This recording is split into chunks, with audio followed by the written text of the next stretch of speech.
Hey, it's me, Professor Gerding, and this is Fun at One, the show where I use my psychology office hours as an excuse to play games, lecture, do anything that's relatively entertaining in hopes that my psychology students and you, viewer, will interrupt with your comments, questions, suggestions, whatever. That's right, the show's called Fun at One, and we are live. We're live on Facebook, we're live on Twitch, and we're live on YouTube. We're so live, in fact, you can hear things going on around in the background.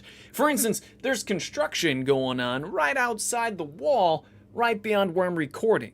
Maybe you can even hear the truck backing up with the beep, beep. That's how live we are. So I do hope you join in. And today, in Fun at One, we're talking about sex education. Last time, we were talking about gender identity and sexual orientation, but now let's talk about the actual act of sex. We're going to talk about things that you want to talk about, so any question you ask, I'll do my best to answer. If I don't know the answer, I'll be honest. I'll say, I don't know. I may even share some of my own personal experiences without betraying anyone's trust or confidence, and hopes that we can learn more about our sexual health and growth.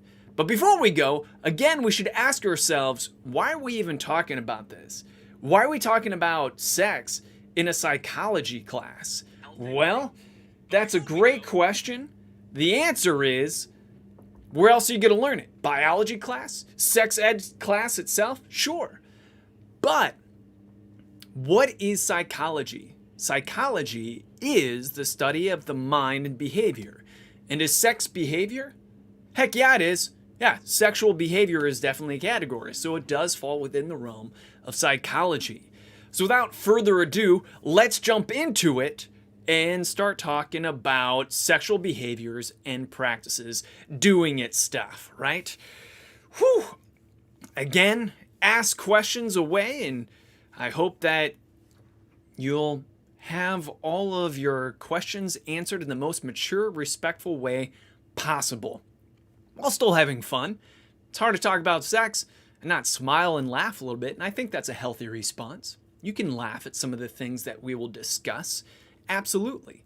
So let's get into it. Let's talk about William Masters and Virginia Johnson, 1966. Not sure if you've ever seen the show from Showtime. It's entitled Masters of Sex. And in the show Masters of Sex, it's a dramatization of the real-life relationship and practice of William Masters and Virginia Johnson. These individuals, similar to Kinsey, decided that they were going to go ahead and research the act of sex as empirically as possible, because people weren't researching sex appropriately. This is so important because I see so many psychology textbooks and even biology textbooks, and they skip sex education, even to this day. Why? Because it's uncomfortable. It's something that we're not supposed to talk about. But anything we're not supposed to talk about, we definitely should talk about. So, Masters and Johnson, they took it to the next level and wanted to do some empirical research. And of course, they were criticized for it.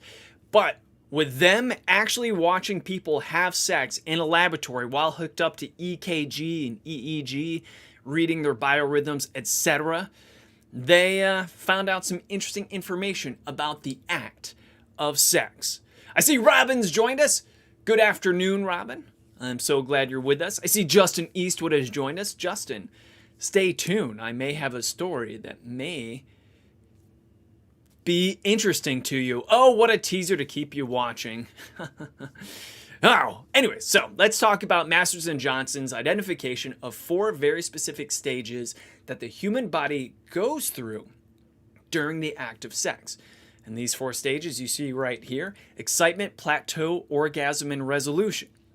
Step 0 is just kind of rest. So imagine you start at rest, you're minding your own business. I don't know, you're watching television. I don't know what you're watching. Some comedy maybe. But then a certain little someone comes in wearing a certain little something and whispers a sweet nothing into your ear. Boom, chicka, boom, chicka, boom. Meet me in the bedroom. Boop, boom, chicka.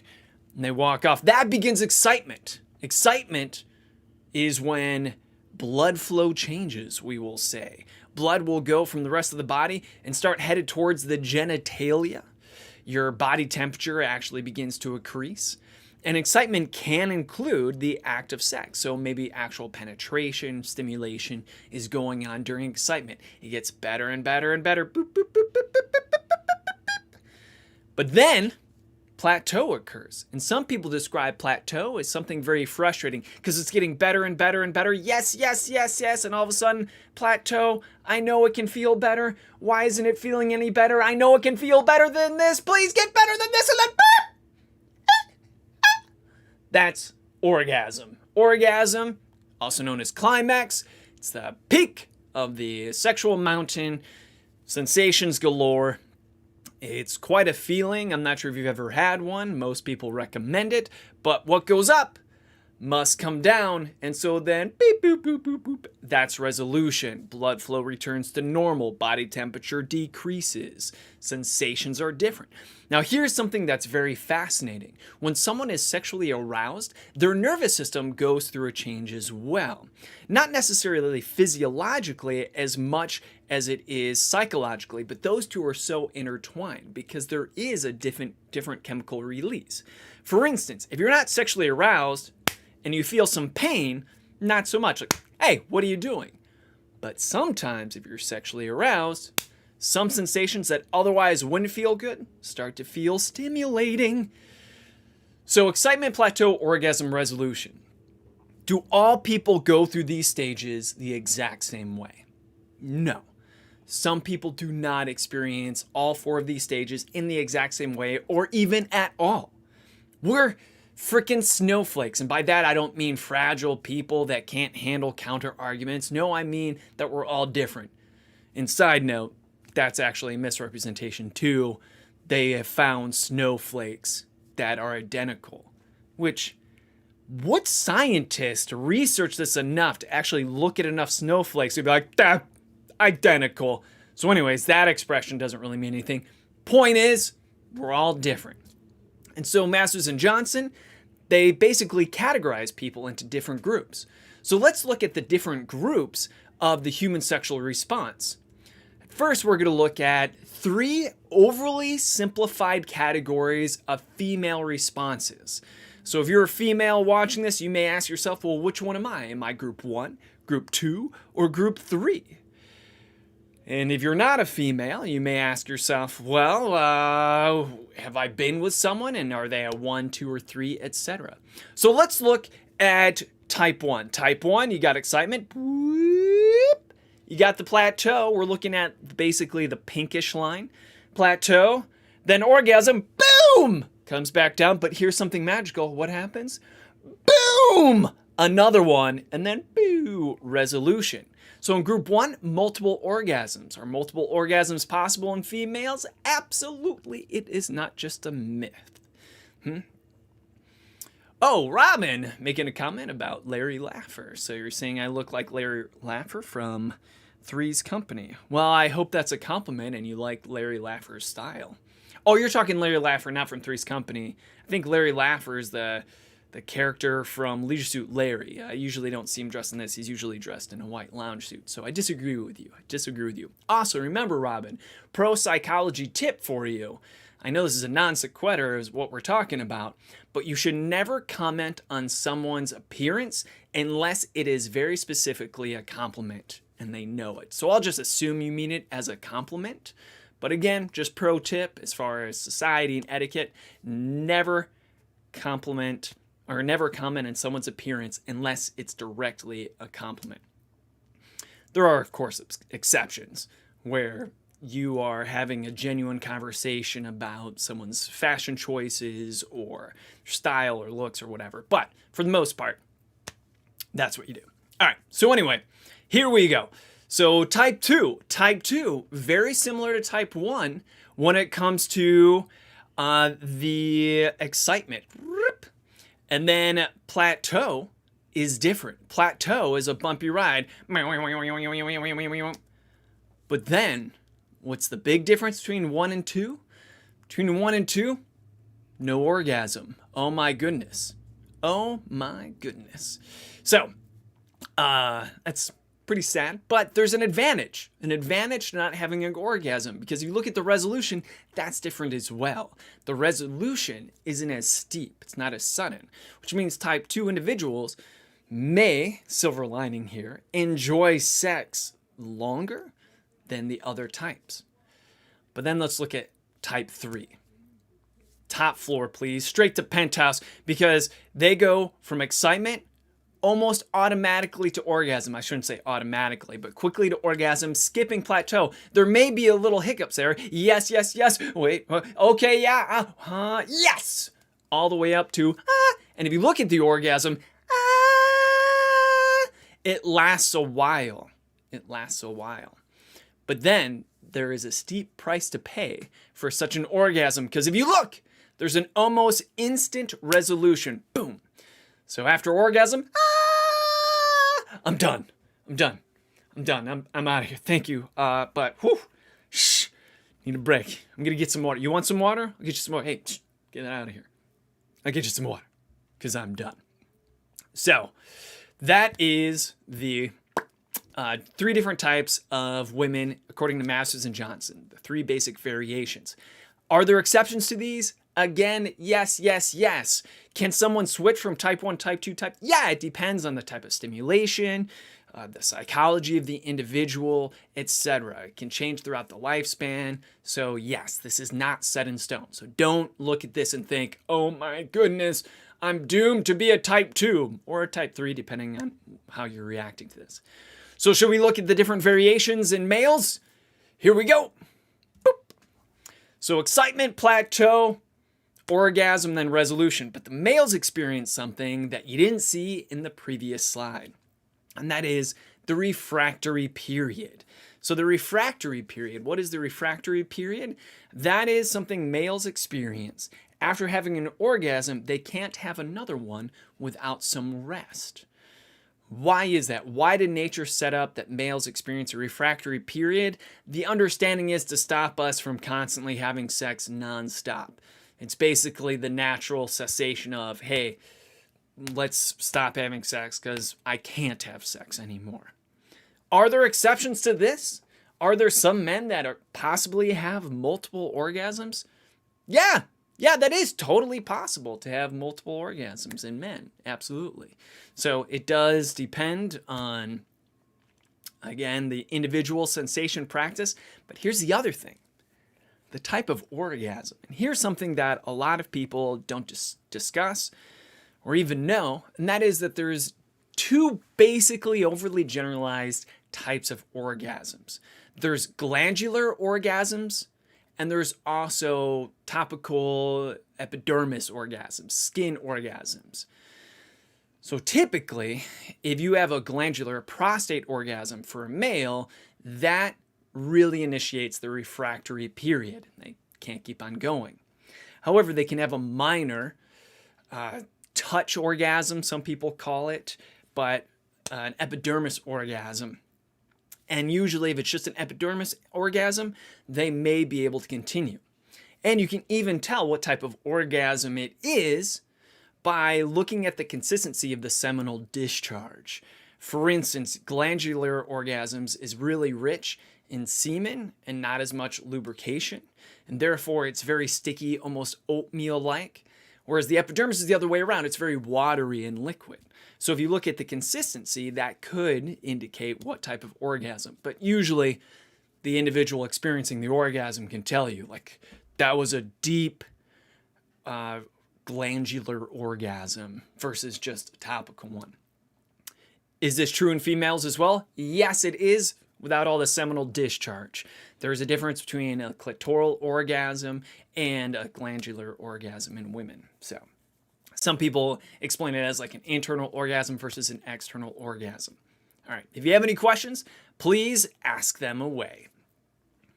Justin's gone. I'm glad he stopped in for a short bit. Let's move on, shall we? Sexual behavior we're talking about. All right, this is a survey done in the 2000s about most preferred sexual activities. No, we're not talking about most preferred sexual positions or necessarily techniques. We're talking about a multiple choice question here. Is it oral, anal, specifically receiving, giving? And we're going to talk about the most preferred sexual activity and the least preferred sexual activity. Why are we spending time talking about this? Because it's important. It's very important because sometimes as individuals in our sex life, we think that, oh my goodness, I am inadequate, or maybe I'm strange and unusual. Do I like this? Am I flawed because I like this? First of all, time out. The answer to all those questions are, as long as you're living a healthy and happy lifestyle, it's not a disorder. Relax. You're living the true life. But sometimes that's not enough to tell people. Sometimes people want to know how much of an anomaly am I? So let's talk about most preferred sexual activities. We're going to talk about number 4 is giving oral sex. People like giving others pleasure. In fact, I don't care how narcissistic you are. Most healthy individuals like to believe that they're able to give pleasure to someone else. There is definite satisfaction in seeing someone else receiving pleasure because of something you did. This is also true outside of the sexual realm, just in the humanity realm of doing good for others. Good deeds are rewarding in of themselves. Feel good about doing good. Well, when we talk about sexual acts, no different. But have you heard the expression, it's better to give than it is to receive? Well, apparently that isn't true in the realm of sex, because number 3 is receiving oral sex. Receiving oral sex. Absolutely. So people enjoy it. It's number 3. Some people are shocked. Some people said, well, that's number 1 in my book. Well, not for a majority of people. So majority of people, receiving oral sex is not as good as watching the partner undress. What? This was an option that so many people selected. And this is really surprising to me, because watching the person undress sure is a sexual act, but that doesn't even really involve touching. And this is why this is a really important lesson, because a lot of our sexual interests, some people even argue all of it, I'm not going to go that far, has everything to do with your mind. The most erogenous zone may not be your genitalia. No, it is your mind, because we enjoy stories and consent and whatever floats your boat. But this is exactly the important thing. Consent is so important in all things. But definitely, I shouldn't even have to waste time talking about this, but I'm going to. Consent is very important. So important, in fact, that most people are very attracted to consent.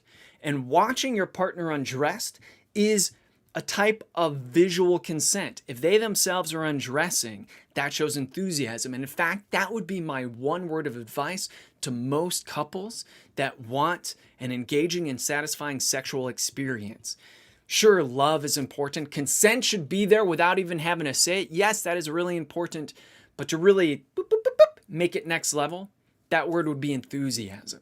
Enthusiasm doesn't mean being active or having ninja sex. Rah, let's do this. I'm not talking about like 2 pro wrestlers going at it enthusiastically. No, enthusiasm, what I mean is that hyper consent. Not just saying, yeah, okay, sure, fine.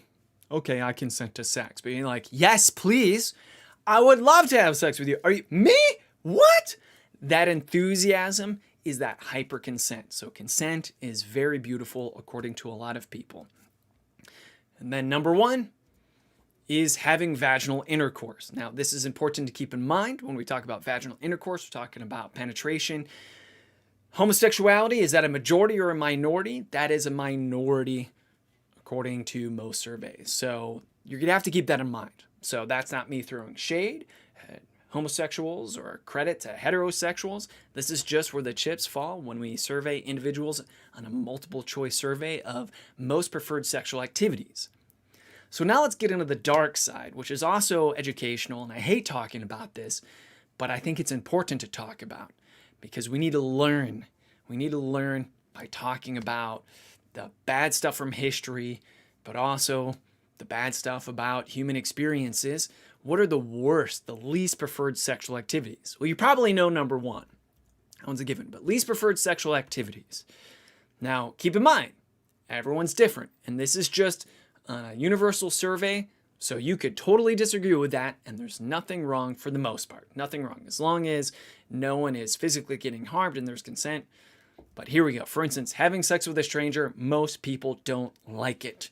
In fact, more popular pornographic videos have some sort of story where you start to get to know the characters involved a little bit.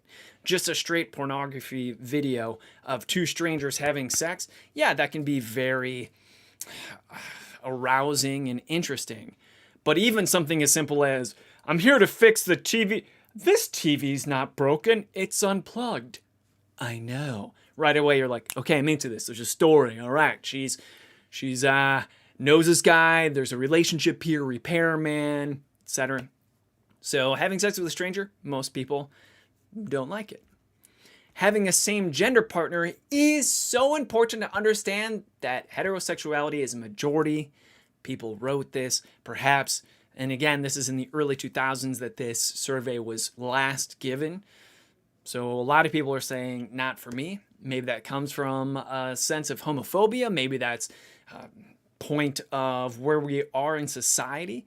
But just keep in mind, that doesn't mean that having a same gender partner is something to be ashamed of. So 3, receiving anal intercourse. A lot of people say exit only, no thank you. Anal sex sounds horrible to me. And we'll talk about anal sex later on in this lecture today.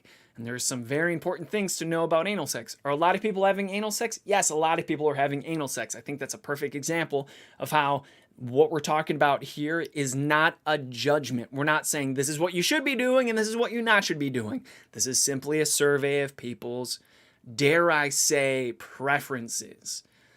So here we go. And I don't want to say preferences when we talk about same gender partner because that has to do with orientation. Again, I'm doing my best here to not step in any minefields and respect it. Point is, don't take any of this to heart. We're just using this as basically an ignition for conversation so we can learn. Because number 2 is going to be really important to understand. Forcing someone to do something sexual. Forcing someone to do something sexual. That's great. Because basically what you're saying is no one wants to feel like a rapist. And I even hate talking about rape, and hopefully you understand that when we're talking about sex education, there's a whole bunch of content warning involved here because we need to go there and talk about it. But here's the important thing. This has everything to do with consent. People want to know that they have consent because if you're not sure on that consent, that goes back to number 2 in the preferred activities where we want that consent. It's so important to have consent for both parties involved, hence the enthusiasm. When marital partners are in couples therapy and they're having problems with sexual relations, they're often asked, what do you think the issue is? Why aren't you having more sex? And what's fascinating is, according to a survey done, I read this back in the late 90s, so I know I'm dated here, and anecdotal evidence also tells me this is true, but that's anecdotal, is that one partner will say, because the other one doesn't want it. She or he doesn't want to have sex. But what's fascinating is, what does the other person say? The same thing. No. They don't want to have sex. Both of them believe the other one doesn't want to have sex. So both of them, while having sex, are feeling they're just doing this because they feel obligated to because we're married. So it's very, very, very important that both people in a sexual experience have thorough consent. And that's why number 1 is being forced to do something sexual. Nightmare situation, PTSD, trauma, etc. So hopefully if you're watching this and if you're experiencing any issues, keep in mind it helps us out there. And for what it's worth, I apologize. I apologize for the discomfort of this issue. But we're going to keep on muscling through and continue talking about sex education. Ooh, it's not here, man, I'm nervous. All right, so let's talk about self-stimulation. Quick survey. Self-stimulation, more commonly known as masturbation. Survey asks, would you rather get caught having sex with someone, or would you rather get caught masturbating? I've asked this question in so many of my classes. And again, consent, you don't have to participate if you don't want to. If you're my student, etc., you don't have to be like, I don't want to even answer that question. But let's just move on. Let's suppose you get caught having sex with someone else, or you get caught masturbating. If you had a choice, which one of those is more appealing, or which one of those is worst? And universally, a majority of people say they'd rather get caught having sex. Why is that? Well, a lot of people say, well, at least you have someone to share the shame in. But that right there is kind of scratching the surface of what is potentially the problem. Shame. Shame. Shame with sexual behaviors. We as Americans, we come from a Puritan past, and this is really evident in our media and how we handle sexual issues. It's very hush-hush, and we shouldn't really talk about this. Still, to this day. But what's more shameful than sex is getting caught masturbating. Why? Because there's a whole torrid past of people shaming individuals for masturbation. So, masturbation is defined as self-stimulation of one's genitals for sexual pleasure. But here are the side effects to masturbation. So, should we be worried if we're masturbating? Should we be concerned? What are the side effects? Number one, helps individuals become more comfortable with their bodies. It's like an anatomy lesson for yourself. Get to know yourself a little better, how things work. It helps individuals learn about their bodies. Again, that anatomy lesson, but also something about orgasm and control and achieving orgasm.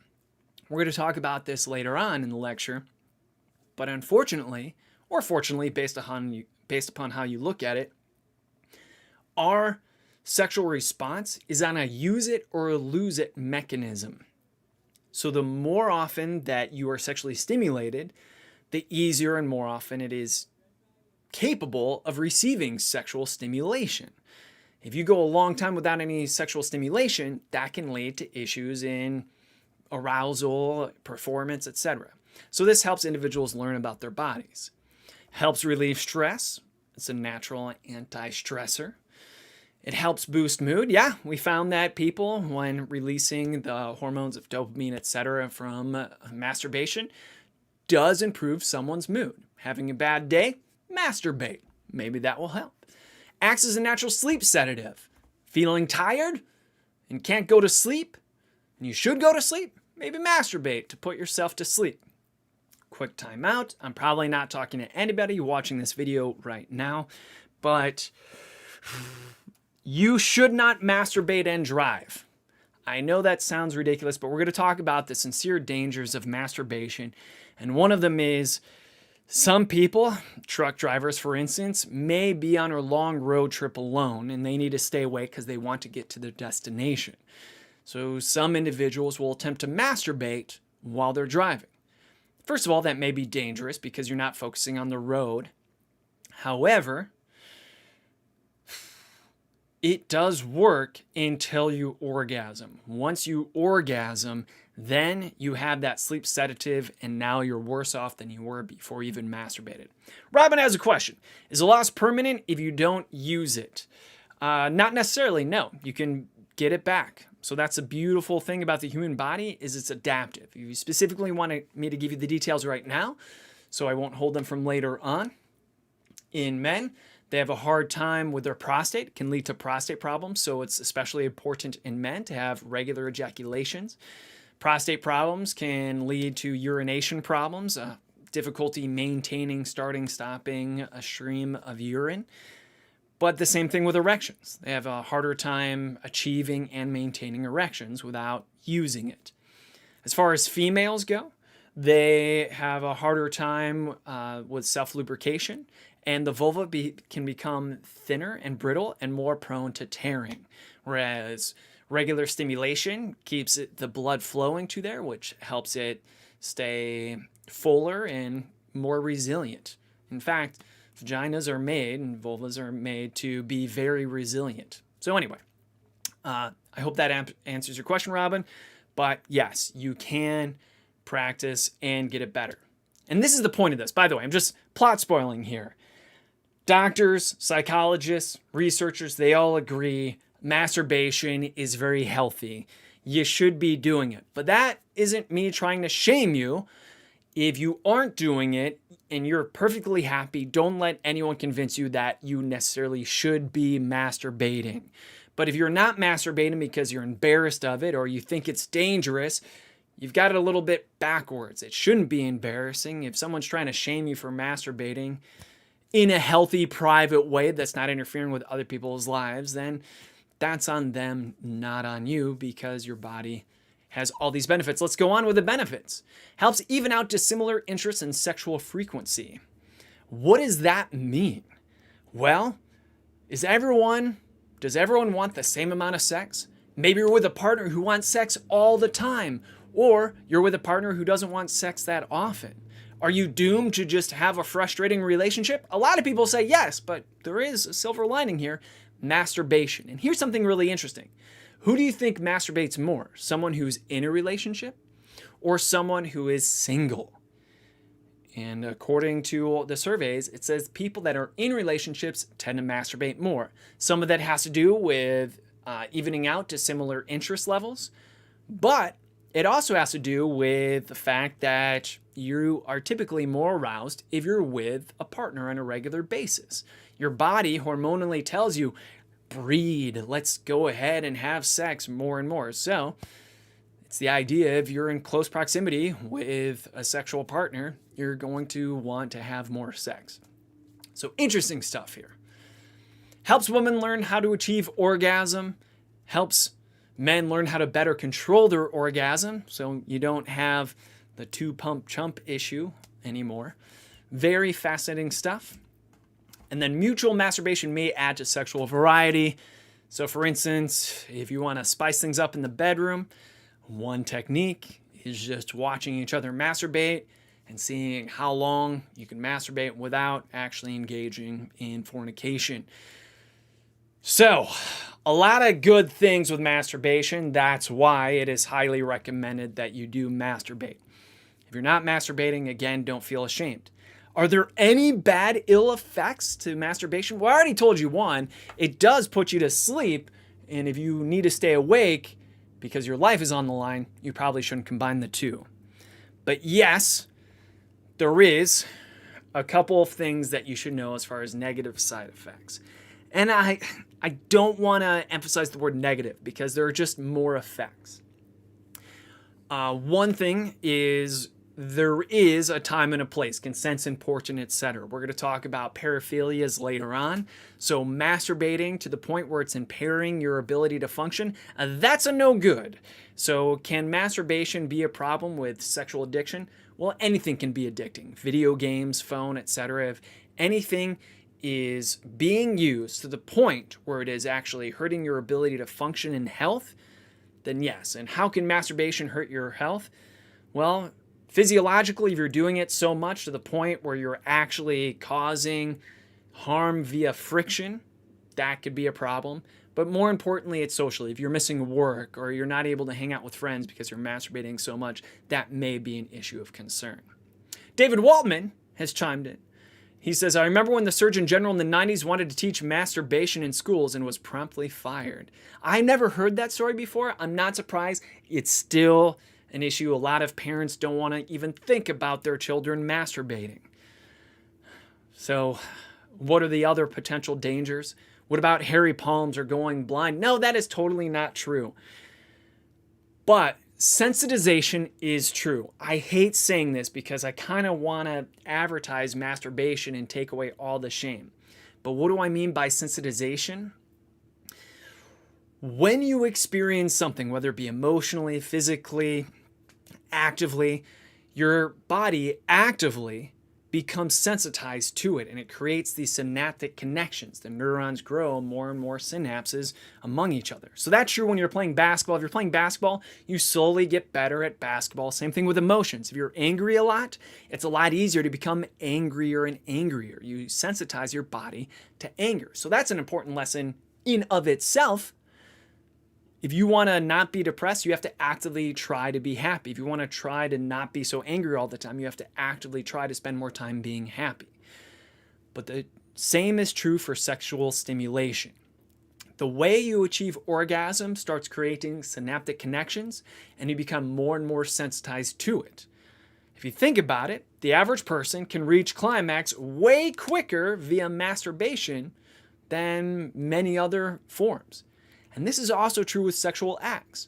In fact, if I'm going to go there, there are many sexually active couples that can achieve orgasm with a very specific technique.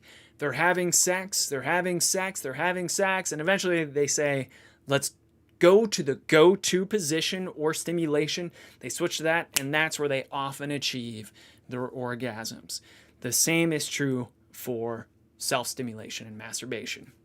If you have any questions on that, let me know. Michael Ferrone is on Facebook, so is Heidi here. Michael Ferrone says, howdy. Howdy, Michael Ferrone. Thank you for joining us. Heidi, can you explain squirting, the embarrassment or lack of understanding? You know, I wish I knew so much more about squirting. Man, that sounds awful. Because I've actually tried researching as much as possible. But from my limited understanding, squirting should not be confused, this is the main thing, with urination. Squirting is basically, a lot of people call it female ejaculation. Man, I'm not sure if I'm going to get banned from YouTube for talking about this stuff. We'll find out. Hopefully it falls under the education umbrella and we're safe. But here we go. Squirting, the thing that I am very ill prepared to discuss. Main thing is, it is not urination. It's the female climax. A lot of liquid erupts, and that can come from stimulation. Is it possible for everyone to squirt? My research has found undetermined. There's a lot of people out there that says everyone can do it. There's a certain technique to do it, etc. But from what I've learned, there needs to be more research to do so. Is it something that someone should be ashamed of? No. Is it something that someone may want to inform their partner of before engaging in sex? Possibly. That would be the polite etiquette thing to do. Saying things like, just so you know, when I orgasm, this can happen, and often does, etc. So the one thing to keep in mind is just be as aware as possible. And if you know the answer to Heidi's question better than I do, that'd be fantastic. And I think that's good evidence of the limited amount of research, because as strange or perverse as it sounds, from my professional standpoint, I've tried looking it up, and I've had to look it up at home because I don't want to be looking it up on the college computer and then all of a sudden get pinged and have to talk to administration. Professor Gerding, we've looked at your search history lately and we have a lot of questions. So that's the awkward thing about teaching sex education, is because of this Venn diagram overlap of education versus are you using your school time appropriately? Great question. Great question, Heidi. I'm sorry, I don't have the specific answer. So I'm all ears. All ears. Okay, let's move on. Oh, man. If you've ever wondered what Professor Gerding looks like nervous, this is it. I'm trying to be as cool as a cucumber, but sometimes it's difficult. I already asked this question. Would you rather have sex masturbating or having sex? Most people say having sex because we have a torrid past of shame with masturbation. Here's an actual excerpt from the Encyclopedia of Health in 1918.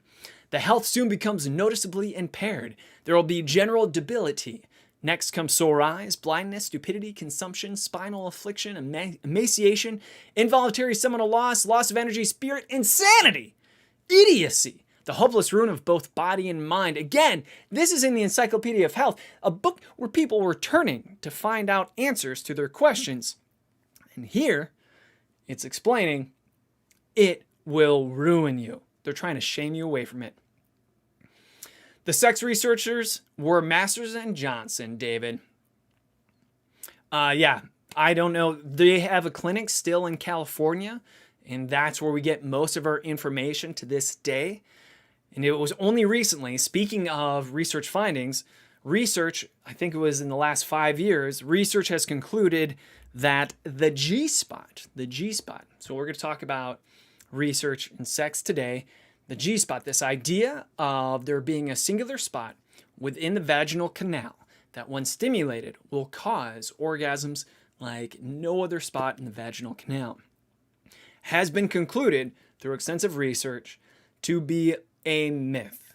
A myth. Yes, there are some individuals that feel that they may have a G-spot, but when actually researched empirically as far as stimulation differences, etc., there has been no findings to support the idea of a G-spot. So that is one of the myths. And we know that because of the Masters and Johnson's Clinic in California and the work that they do.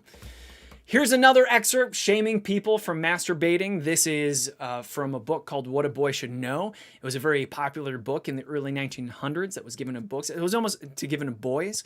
It was almost like a Boy Scouts guide, if you want to think of it that way. But I'll just highlight some of the things written here. A boy will look pale and pasty. The effects weaken a boy's character. So it makes them untrustworthy, unreliable, untruthful. Maybe, yeah. Maybe they are becoming liars because someone's asking, "You're not masturbating, are you?" No. Masturbation makes you a liar. What? That's insane. The results on the mind are more severe and more easily recognized. You can never be the best that nature intended to. Oh my goodness. Razlo, that is pretty funny. I will give that to you. Even researchers couldn't find the G-spot. Hilarious, Razlo. All right. So there's been so many devices throughout history to try to dissuade individuals from masturbating. This includes bandages that they would wrap among themselves at nighttime. They would actually tie their hands at night. Imagine handcuffing yourself at night just to prevent yourself from masturbating because you believe it will ruin you. It will cause you to be lose intelligence and become a liar. And there's even these devices to prevent people from self-stimulation. In fact, there is the chastity belt, steel, with the key. Yeah, the key. And who do you think held the key? Typically the parents, right? And this caused way more problems. It became an issue of infection, etc. In fact, with metal, rubbing on metal with sweat and salt degrading, etc., you could have issues of it cutting into the skin. Imagine it chafing. Heaven forbid that it causes bleeding and even tetanus. Oh my goodness gracious. So let's talk about more stimulation besides self-stimulation. We're going to talk about oral stimulation. Here are the vocabulary terms for oral stimulation: cunnilingus, fellatio, and analingus. Cunnilingus, oral stimulation on the female genitalia; fellatio on the male genitalia; and analingus, oral stimulation on the anus. Yes. So, is there any dangers to these? Yes, absolutely. Absolutely. Because sexually transmitted diseases can be transferred through fluid exchange, and that can still happen through cunnilingus, fellatio, and especially analingus. Analingus is very important to understand the dangers of. Analingus, why is it more dangerous than cunnilingus and fellatio? Again, this isn't me trying to dissuade you from engaging in analingus, and it's not me trying to persuade you into analingus. But I'm not sure if you know it, there's fecal matter there, and fecal matter can increase the chances of infection. So that's why we have things like dental dams. Dental dams are a piece of latex placed over the area of oral stimulation to prevent the transfer of fluids. Some people ask, can you get herpes from oral sex? The answer is yes, you can. And then some people say, whoa, wait a second. But there's different types of herpes. There's herpes simplex 1, herpes simplex 2. I don't want to make you scared, but there's way more than just 2 strands of herpes out there, absolutely. Some people say, oh, well, they can't interchange. That is not true. Oral herpes can become genital herpes can become oral herpes, etc. Yes, we're talking about those cold sores. We're going to talk more about sexually transmitted diseases later on in this lecture. If we have time, we got to get to it. Oh my goodness, time's running out. So quickly. So, it's important that you have that dental dam there to prevent that transfer of diseases. So, here we go. Let's move on from dental dams. And, not sure if this is interesting or not, but we have found that the taste of seminal discharge does indicate some things about diet. Now, the reason I put this up here is important because if someone's semen tastes very sweet and sugary, they should see a doctor because that is a warning sign of diabetes. So I'm putting this up here, sure, for some interest, but more importantly, that if you taste seminal discharge and it's very sweet, then that may be a sign of diabetes. Keep that in mind. All right. All right, here we go. Anal sex. We're going to talk about anal sex. Remember, consent's important in all things. Hopefully, I've already talked about that enough. But let's talk about anal sex. Butt sex, if you will. Sodomy, as some call it. So this is the anal stimulation sex, penetration of the anus by the penis, or any artificial devices as well. For anal penetration to take place without causing discomfort to the receiver, it's usually necessary to start slow, hold a finger/tip of the penis or whatever device you're using until the sphincter relaxes. There's three main rules to anal sex that you really should pay attention to. Rule number one, it should not hurt. It should not hurt. When there is pain, that is nature's way of telling you that something is getting hurt. And if anal sex is painful, that indicates tearing, which can lead to some serious problems. So rule number one, it should not hurt. How do you prevent it from hurting? Well, rule number two is lubrication, lubrication, lubrication. The anus is not naturally lubricated like the vagina typically is, so you need plenty of lubrication. And rule number three, the base needs to be wider than the tip. What does that mean? Well, some people like to play with their anus with devices, but the anus works on a vacuum system, the rectum rather. So if you're not pushing out poo, for instance, where does the poo go? It goes back in. And there are several cases of individuals having to go to the hospital because they were inserting something into their anus only to have it pulled out of their hands and sent up into their rectum. If this happens to you, throw shame aside, go to the hospital. They are used to it. I have a very good friend.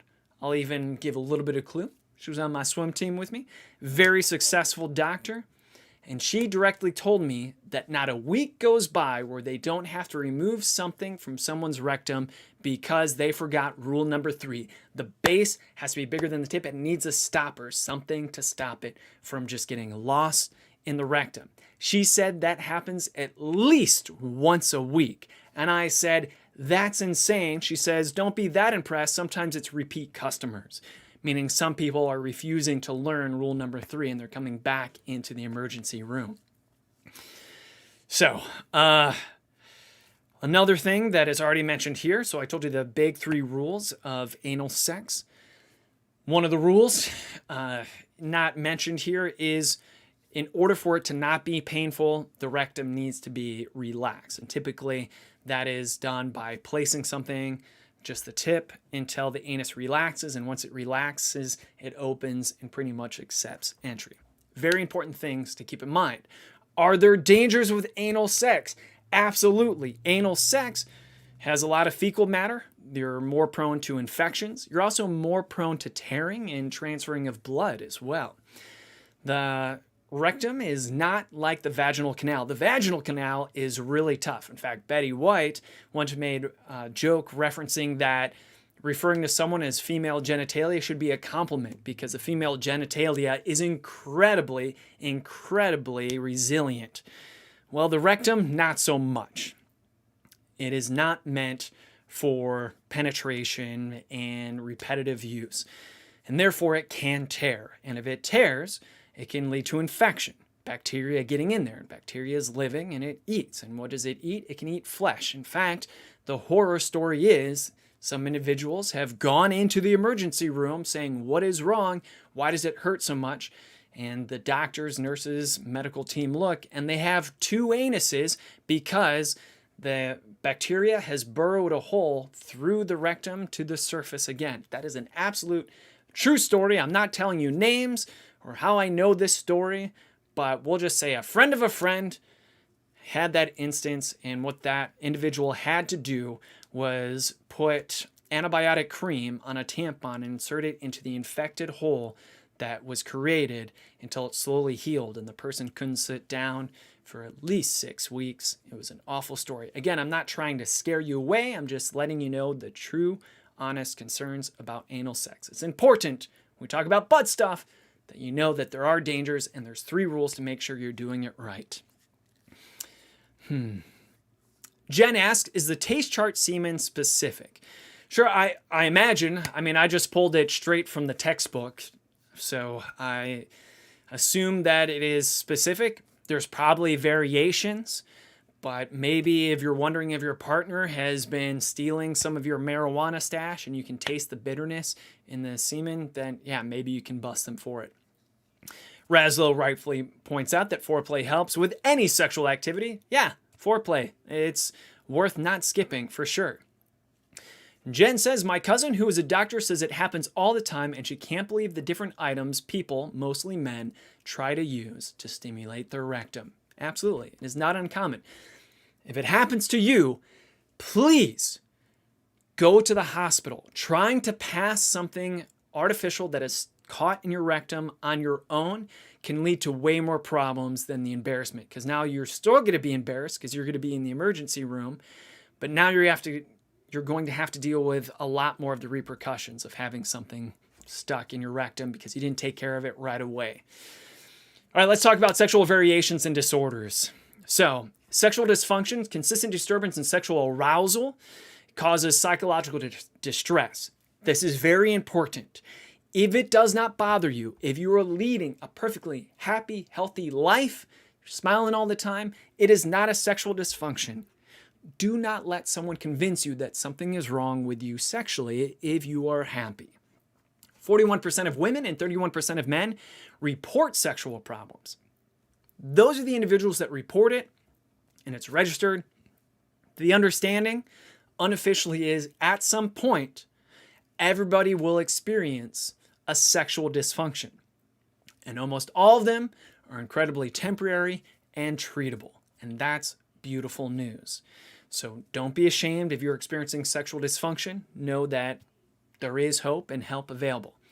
Low desire and arousal problems are common among women, where it's maintaining an erection or achieving one that's most common for men. Oh my goodness, this is dated. Again, man, I really should check these PowerPoints beforehand. The names of these have been changed. So we will, I'll give you the actual correct nowadays terms. Erectile dysfunction, still called erectile dysfunction. Erectile dysfunction, the inability to achieve or maintain an erection. Obviously, male problem. Premature ejaculation. Stimulation, get to orgasm too soon, that's premature ejaculation. Anorgasmia, now known as orgasmic disorder, without orgasm. Someone is having difficulty achieving orgasm. And vaginismus, now known as genitopelvic penetration disorder. Vaginismus was the old term, just changed it with the DSM-5. But basically, this is the involuntary contractions of the vaginal muscle that causes a lot of pain. If you've ever had a muscle cramp that really hurts, whether it be in your toe and you can't uncurl your toe, imagine that happening in your vagina and you start to appreciate what vaginismus is, or penetration disorder, some people call it. So, what is the number one treatment recommended for every single one of these disorders? I ask you. If you come in to the doctor's office with erectile dysfunction, premature ejaculation, orgasmic disorder, penetration disorder, what do you think the doctors recommend? Number one treatment? Masturbation, masturbation, masturbation. For instance, in genital pelvic pain disorder, they recommend using artificial phalluses, which is just a fancy way of saying dildo, that are smaller, and then they slowly get bigger and bigger and bigger and bigger until you can feel comfortable enough handling a large enough artificial phallus, meaning eventually you can handle a regular size phallus. Heidi has a question. Can you have an anal orgasm like with vagina and penis, or is it for the partner? Oh, great question. I'm so sorry I missed that during anal sex. My apologies, Heidi. Definitely, people can orgasm through anal sex. There's a lot of nerve endings in the region of the anus rectum. With men especially, it can stimulate their prostate gland, but in women as well. I hate using this comparison, but it seems to help a lot of people understand. Anytime that you are defecating, going poo, it feels good. Your body is set up to reward you for going poo because you don't want to be clogged up. That can lead to a whole bunch of health issues. So one way your body rewards you for defecating is making it feel good. And the way some people have explained it is that imagine having the best feeling poo ever, then multiply it times 10 and make that feeling constant. And that is the satisfaction of anal sex. I've had plenty of people, males and females alike, confide in me that they are very team anal sex because they orgasm so much better through anal sex than any other sexual activity. So hopefully that answers your question. Heidi, thank you for asking. This is really important. I'm glad you're here. I appreciate you because it reminds me of things that I may not have mentioned. Robin shares, my friend experienced coital migraines for months, shooting headaches after climax. I've never heard of that, and I'm not doubting that it's true. A lot of interesting things. I imagine the treatment may be the same as well, masturbation, just to find out the connection there and getting the body sensitized to appropriate orgasms, or I should say healthy orgasms. Saying appropriate puts a value judgment on it. My apologies. Razlo correctly says, everyone's is a unique orgasmic puzzle.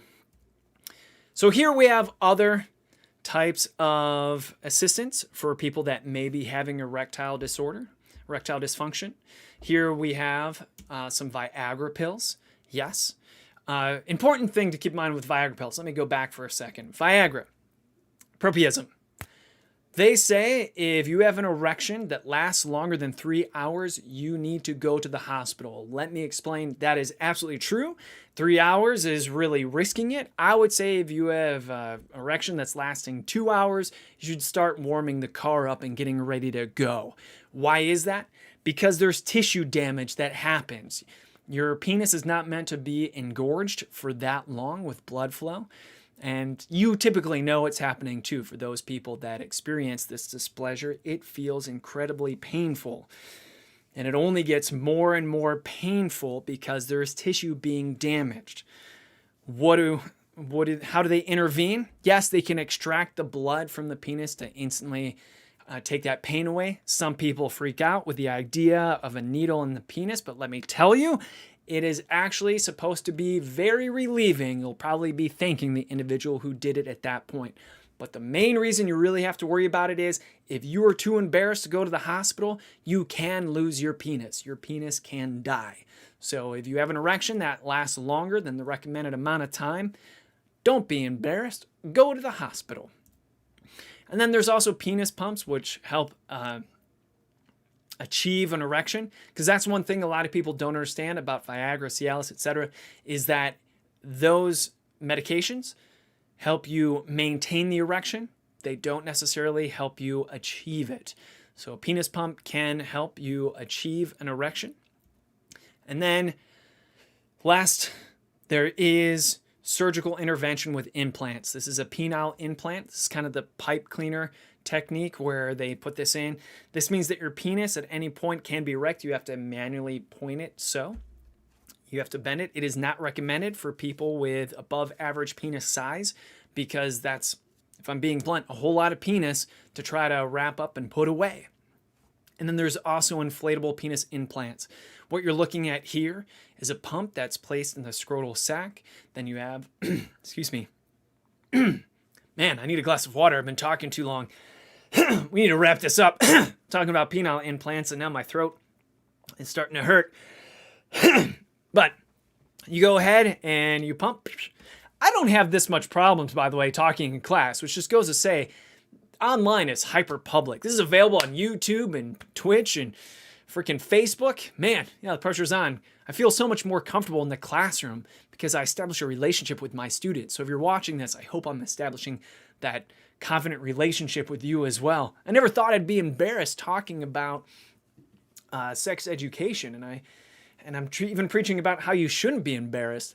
But I think I'm more worried about the hyper public aspect of it all.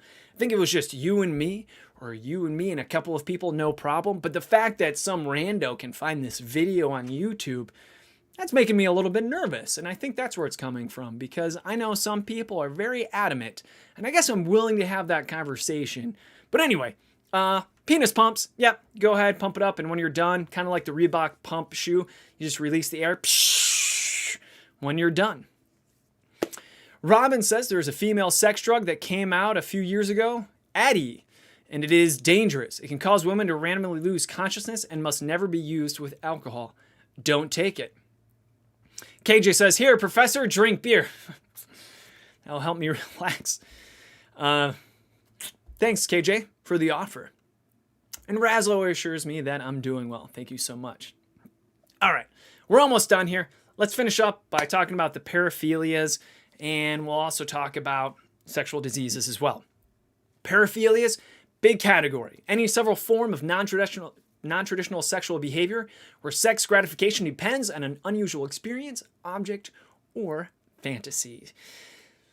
You've probably heard of a lot of these, and these are considered paraphilias. Exhibitionism, more commonly known as flashers. Arousal from exposing one's genitals to strangers without their consent. That is an important thing that's not written up there.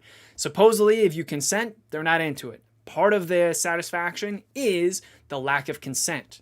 That's the same thing with voyeurism. If we skip down to voyeurism, arousal from viewing a person without their consent, more commonly known as the peeping toms. These are the peepers, the voyeurs.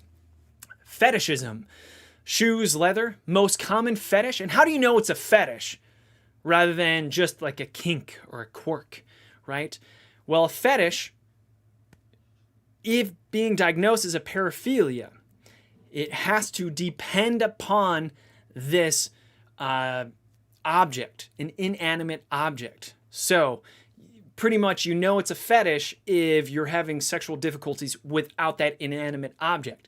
Some people say, but time out, Professor Gerding, inanimate object, I hear about foot fetish all the time. Feet are animated. How's that a fetish? Because they don't have to be animated. I don't mean that we have people out there cutting people's feet off, at least I hope not, this world. But for instance, a mannequin's foot could be very attractive. Fetishism is considered one of the most common paraphilias, to the point where a lot of people don't even realize they have this fetish. What is the most common fetish? Lingerie. Lingerie is the most common fetish. How do you know that you have a lingerie fetish more than just enjoying lingerie? Again, you don't need someone in the lingerie in order to enjoy the lingerie. It's the lingerie itself. In fact, if someone comes in naked, willy-nilly, without lingerie, you say, I'm not spending all this money on lingerie, so you can just come in here naked, get back in there and put something on. You may have a lingerie fetish, because what you're implying is that lingerie is required in order for your sexual gratification. Last but not least, we also have frotteurs, frotteurism. These are the goosers. I'm not sure if you've ever been goosed. You're minding your own business in the subway. Someone bumps into you. Whoops. And they get all handsy with you. And they goose you. Those are the frotteurs. Arousal from touching or rubbing against a non-consenting person, such as in a bus or a subway car. So, Razlo says, I didn't realize a voyeur had to be without consent. Yeah, otherwise it's just foreplay, Razlo. If I say to you like, hey, let's go outside, here's some binoculars, watch me through the window, boom, chicka, boom, chicka, boom. That's just foreplay. But it's the non-consenting part which makes it a paraphilia. KJ asks, what are my thoughts about fetishes, and are they a healthy part of our brain? Again, it depends if it impairs your ability to function. If you're perfectly fine and you have a fetish and it's not bothering anyone or yourself, you can hold a job, you're happy, etc., then no shame. But there are different paraphilias that are illegal because of the non-consenting part. For instance, pedophilia is under the paraphilia umbrella of terms. So while fetishism is more, and so is BDSM, bondage, sadomasochism, there can be plenty of consent there. That's under the paraphilias as well. We're not covering all the paraphilias today because we're pretty much out of time. But are they healthy? Well, they can be perfectly fine for yourself, but as soon as they involve the lack of consent with someone else, that's rightfully illegal because consent is important in all things. Razzo says, but some just like watching and not interacting. I thought that was still voyeurism. Technically not. Technically not. It's voyeuristic. You're dabbling, but it's not pure voyeurism. It requires a lack of consent from the psychological standpoint. Because keep in mind, because we also have transvestitism is considered a paraphilia. And some people are very offended by the term transvestite. But transvestite doesn't even have to be sexual in nature. Some people just feel comfortable wearing the clothing of the opposite sex, and that's transvestite. And some people get transvestite confused with transgender. Don't do that. There's a big difference. Transvestite has the word vest in it. And what is a vest? A vest is an article of clothing. Transgender has to do with your gender identity. Most transvestites are heterosexual men. They are heterosexual, cisgender men. Cisgender. They're not even acting like a woman as they wear women's clothing. They just like wearing women's clothing. And some people have a hard time understanding that. Like, I don't understand. How does someone become a transvestite? Well, just think of all the wonderful things the opposite sex gets to wear that you're told you're not supposed to wear, and you get shamed for wearing them. That limits our ability to self-express. And I'm sure there's plenty of dresses out there that I would kill in, but yet some people would give me cross looks if I was doing cross-dressing. And cross-dressing is the more acceptable term. But clinically, a transvestite is someone who gets sexual gratification. You can be a transvestite without getting sexual gratification. So Razzo, the point of me bringing that up, besides educating, is it all depends in what realm you're talking about. Are we talking about a diagnosable clinical issue that may be impairing your sexual health? Because we're all just basically making up words and labels artificially. If you think that you're having fun consensually being a voyeur, then hey, you can use the term voyeur. That's fine. But in the spectrum, or I should say in the realm of psychology, and when we're specifically talking about diagnosable paraphilias, you may run into some issues there. We talked about this last time with alcoholism. Technically, you're not an alcoholic until it impairs your ability to function. And you can live a very long life very happily being drunk all the time. But it's not until you lose your license or that you lose your job that it impairs your ability to function that now officially you can be diagnosed as an alcoholic. In the end, it's all socialized. We're making this up. We're coming up with these labels artificially. And they change, as we've already seen in this show today. Razzo says, load me up with a buffet of legal paraphilia. And Heidi has another comment. Are women who wear men's clothes considered cross-dressers? It can be. Yeah, absolutely. But is that polite? Is that acceptable? It really is up to the individual. And I would ask the individual, if you're comfortable, like, what would you call it? Because if you're looking for a label for it, you have to ask yourself, why do you need this label? And for what use? What are you using this label for? For instance, a word that is not acceptable pretty much anywhere nowadays is the word tranny. Tranny is considered a hate word. It's used against transgender individuals. It's used against drag queens. It's used against transvestites, etc. It's just an abused word that is hateful, and that's what it's considered nowadays. So don't use that word. In fact, I shouldn't have even said it. This is probably what will get me canceled from YouTube. All right, here's some more. You asked for it, Razzo. Here's some more paraphilias, right? Exhibitionist disorder, fetish, frauteur, pedophilic, sadomasochism, sexual sadism, transvestic, voyeuristic disorder. Should we have the conversation about the difference between like a hebephile and a pedophile? Because that's always awkward. Man. Razzo says you can get banned for social media for the T slur. Well, hopefully I said it in the appropriate context and that's taken into consideration because I'm saying you absolutely should not say it. The T word. So I appreciate you telling me that, Razzo. All right. Oh. All right, so pedophilic disorder in which someone is sexually attracted to someone who has not yet reached puberty. They have not reached puberty.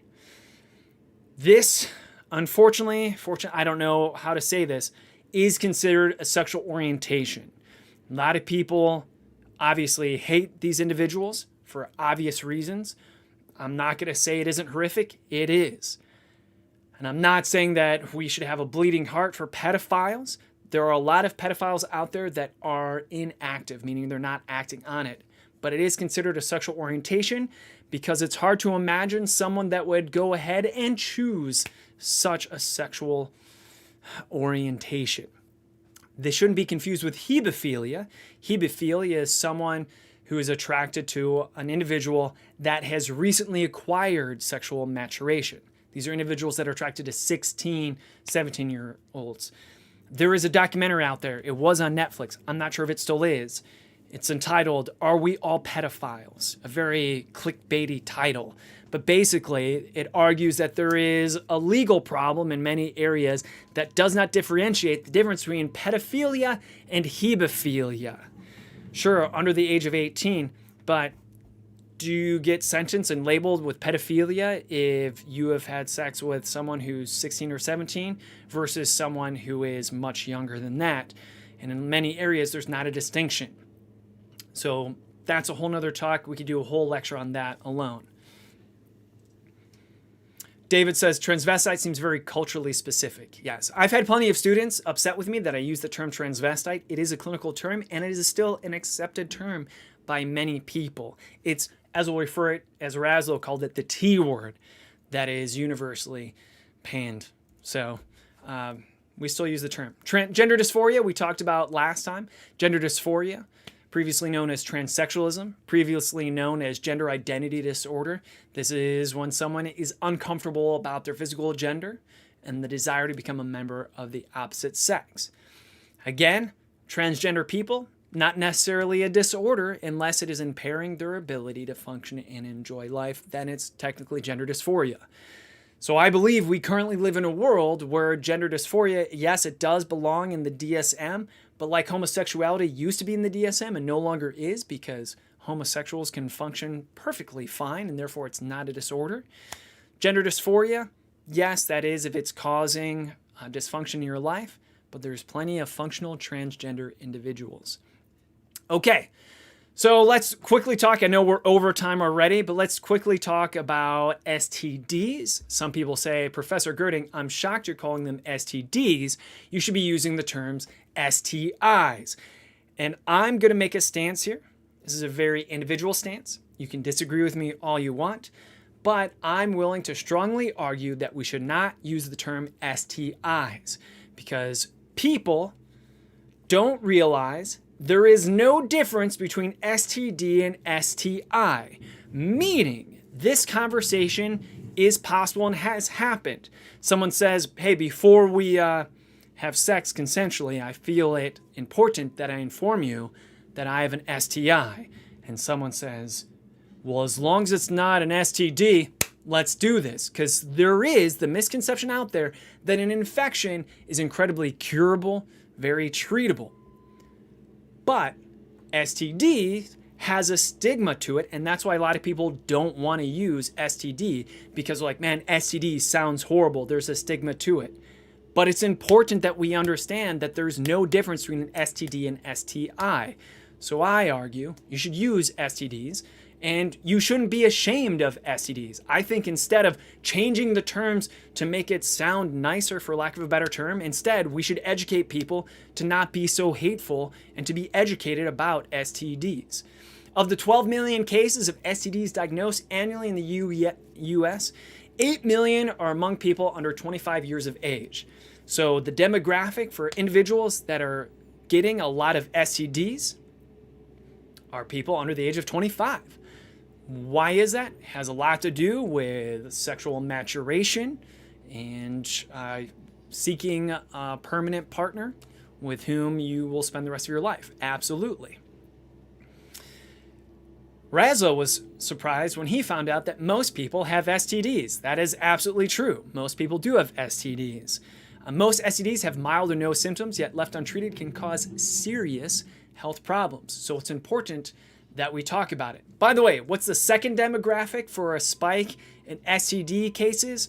It's in people that are over the age of 80 years of age. Why is that? It has to do with retirement homes and the belief that you're old and somehow don't have to worry about STDs anymore because you don't have to worry about pregnancy anymore. Just because you can't get pregnant doesn't mean that the STDs know the difference between young junk and old junk. They don't care. Herpes don't care. If you're young or old, herpes are herpes. They're going to go where they want to go. So let's talk about treatable or incurable, right? Chlamydia, treatable or is it incurable? I should say there's a difference between curable and treatable because most STDs are definitely treatable, but are they curable? So I should just ask this. We'll play this game. Chlamydia, curable or incurable? Chlamydia, very curable. Chlamydia is the burning sensation during urination. A lot of people believe that it's simply a urinary tract infection. How do you know if it's chlamydia and not a urinary tract infection? That thing just isn't going away, and it's a very specific burning sensation. Get yourself checked out. Chlamydia, that can get cleaned up relatively quickly. Chlamydia, very common. Gonorrhea. Gonorrhea, curable or incurable? Very curable for now, because a lot of individuals misuse their antibiotics. And because of that, there is a strand of gonorrhea, last I looked, that is resistant to all forms of antibiotics and is showing resistance to like the last form. So there is a strong belief that within this generation, there will be a super strand of gonorrhea that may be incurable. And gonorrhea is one of the least romantic STDs, also known as the clap, and that's because it has a pussy green discharge that smells bad. If you have gonorrhea, you know, because when you take off your underwear, you peel it off. It's pretty unromantic stuff. Then we have hepatitis, curable or incurable? Depends on what type, but apparently it is now curable. There is a cure for many forms of hepatitis. Hepatitis infection depends on what type of hepatitis you have, attacks your internal organs, can really damage your liver, etc. Syphilis, curable or incurable? Syphilis, very curable.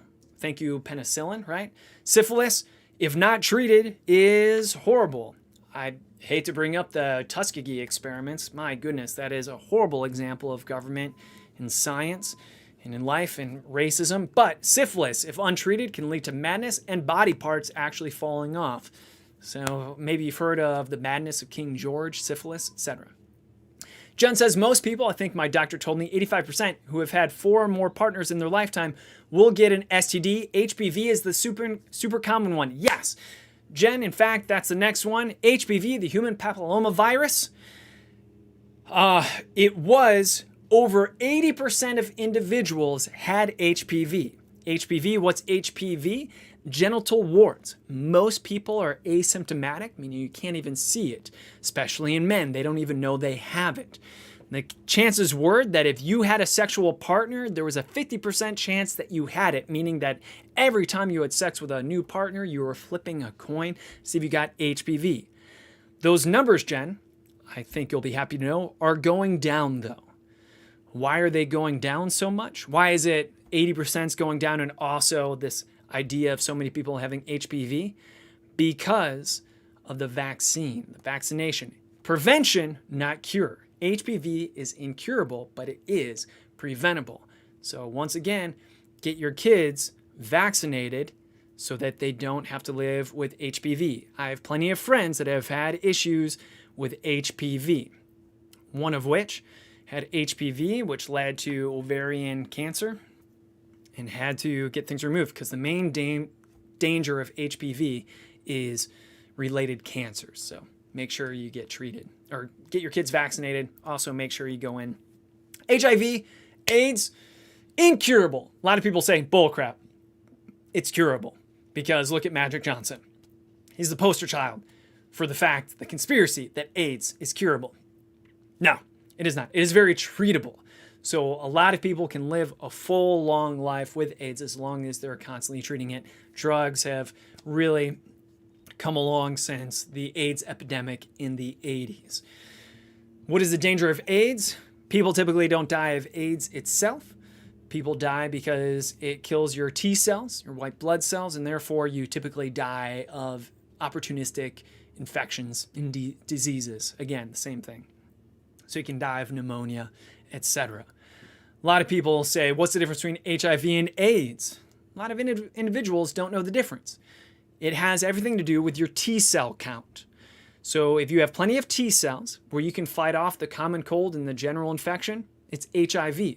Once your T cell count gets so low that you can no longer fight off infections and you may need to live in a type of bubble to prevent any introduction of outside infection, well, that's AIDS. So can you go from HIV to AIDS back to HIV? Yes. Yes, you can. When you hear full-blown AIDS, someone can be treated enough that it can go back to regular HIV. David rightfully says, yay for vaccines, as Jen does as well. Jen, you got your HPV vaccine in your 20s? That's amazing. I thought that was too old, but I know that the age range is increasing and growing. I know that I'm too old for it.